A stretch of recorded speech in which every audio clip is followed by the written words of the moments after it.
29 वानर राज का बदला। एक नगर में चंद्र नामक राजा का शासन था। उसके राजमहल के बगीचे में बंदरों का एक समूह रहता था। बगीचे के फलों के अतिरिक्त राजा के सेवकों द्वारा प्रतिदिन प्रदान किए जा रहे भोजन का सेवन कर वे बहुत हृष्ट-पुष्ट हो गए थे। बंदरों का सरदार वानर राज एक बूढ़ा बंदर था जो अति बुद्धिमान था। समय समय पर वह अपना परामर्श बंदरों के समूह को दिया करता था। राजमहल में 2 भेड़ें भी रहती थीं।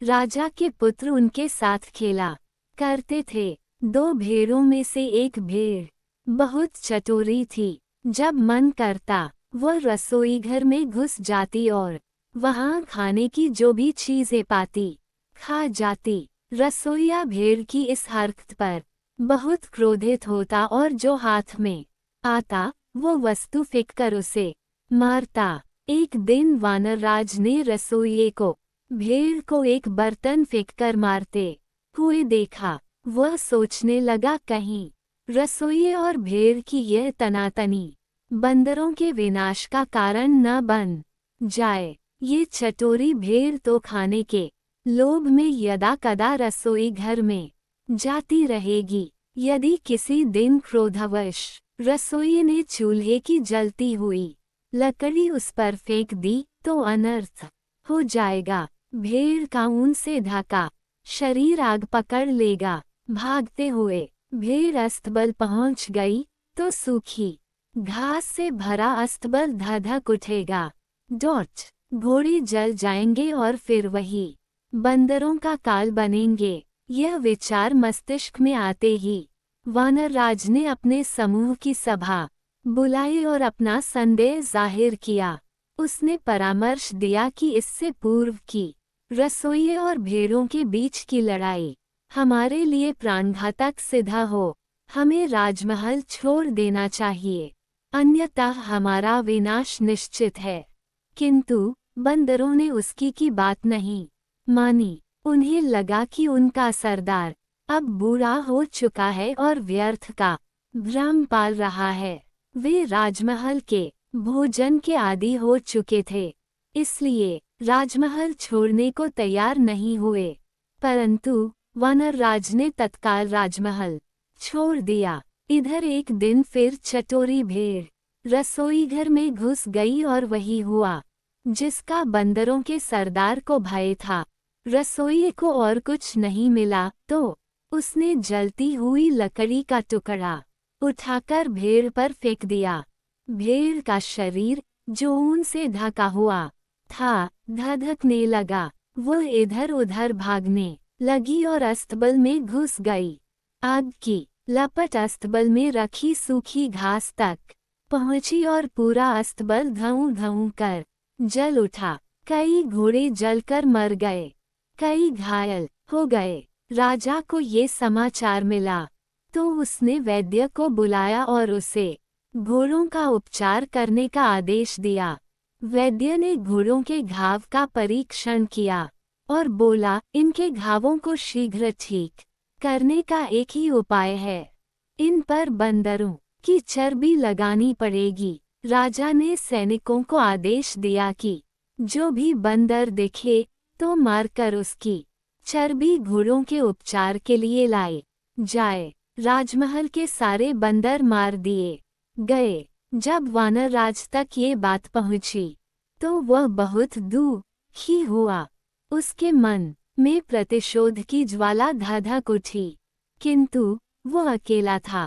वह युक्ति सोचने लगा जिससे वह राजा के कुल का भी वैसे ही सर्वनाश कर दे जैसे उसने उसके कुल का किया है। एक दिन वह पानी पीने एक झील के पास गया। उस झील में सुंदर कमल खिले हुए थे। वानरराज ने देखा कि मनुष्यों और जानवरों के पदचिन्ह झील की ओर जाते हुए तो हैं, किंतु वापस आते हुए नहीं हैं। वह समझ गया कि झील में अवश्य कोई राक्षस रहता है जो झील में गए मनुष्यों और जानवरों को खा जाता है। उसने चतुराई दिखाते हुए कमल के तने से पानी पी लिया।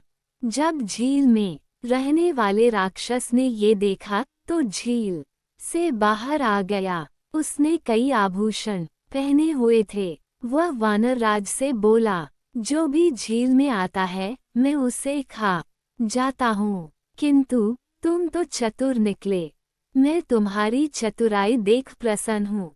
मांगो, क्या मांगते हो? वानर राज बोला, एक राजा ने मेरे संपूर्ण वंश का नाश कर दिया है।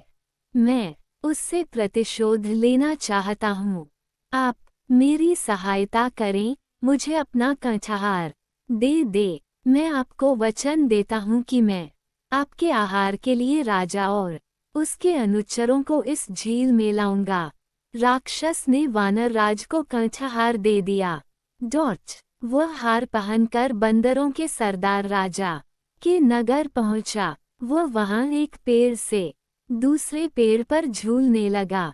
जिसकी भी दृष्टि उस पर पड़ती, वह कंठहार देखकर दंग रह जाता। राजा के सैनिकों की दृष्टि भी उस पर पड़ी और वे उसे पकड़कर राजा के समक्ष ले गए। राजा ने उससे पूछा, तुम्हें ये कीमती कंठहार कहाँ से प्राप्त हुआ? वानर राज ने उत्तर दिया, महाराज, यह हार मुझे समृद्धि के देवता द्वारा प्रदान किया गया है। वह जंगल के बीचों बीच स्थित एक झील में निवास करते हैं। जब सूर्य आधा उदय होता है, उस समय जो व्यक्ति उस झील में डुबकी लगा ले तो उसे समृद्धि के देवता का आशीर्वाद और कंठहार प्राप्त होता है। राजा उसकी बातों में आ गया। वह अपनी पत्नी और पूरे परिवार सहित उस झील में डुबकी लगाने तैयार हो गया। वानर राज ने कहा, कल सुबह की मंगल बेला में पधारिए। लोभ में अंधा हो चुका राजा अगली सुबह अपनी पत्नी, पुत्र, परिवारजन, मंत्रियों और सेवकों सहित झील पहुंचा। वानर राज भी उनके साथ था। वह बोला, महाराज, सबको अलग अलग स्थानों से झील में उतरना होगा।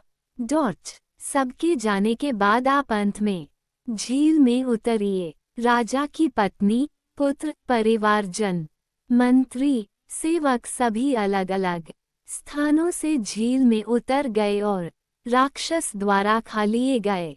बहुत देर तक जब कोई बाहर नहीं आया तो राजा ने चिंतित होकर पूछा, हे वानर राज, मेरे पत्नी, पुत्र, परिवारजन, मंत्री और सेवक बाहर क्यों नहीं आ रहे हैं?